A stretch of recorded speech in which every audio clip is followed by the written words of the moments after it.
So say you lose your job and you get a redundancy. Should you have to draw down on that redundancy before you can claim Newstart?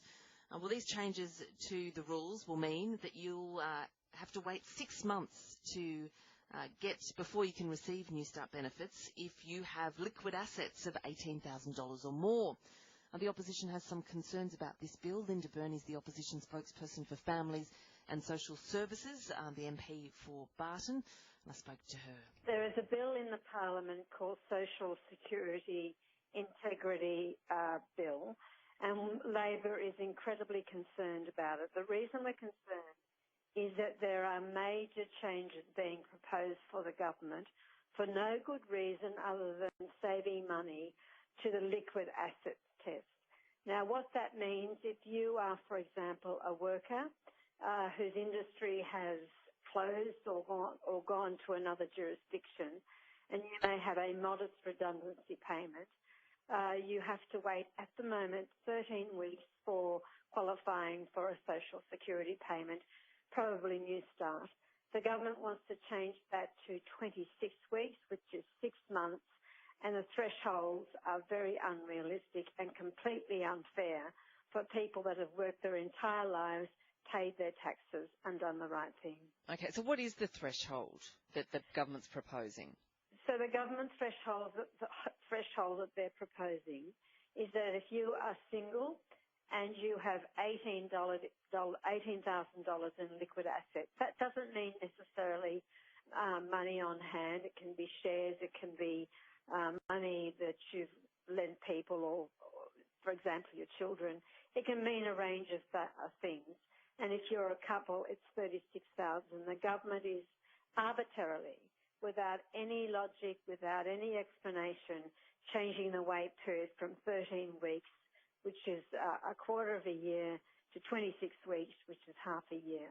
And our argument is that is not fair, and it also does not give people any buffer if there is an illness in the family, if there is a disaster of some sort in terms of the home, the car, then people have absolutely nothing to fall back on because the government wants to run down your assets before they will help. Okay, so basically you will not receive Newstart for 6 months if you have savings in the bank or if you have a trust fund or if you have shares worth up to $18,000 if you're single, $36,000 if you're a couple. That's a very good and good summary of what the situation is, yes.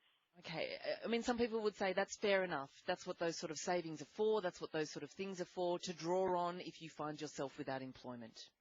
Well, that argument has been put to me on a number of occasions, but with the greatest of respect, it is not money that you can draw on. This is money that the government expects you to live on and run down completely before you qualify for any sort of social security payment.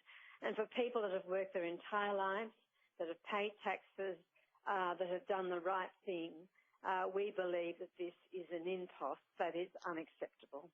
Do we have any kind of idea about how many people this will affect? I don't know how many people who are on Newstart who might have this sort of money in the bank as liquid assets?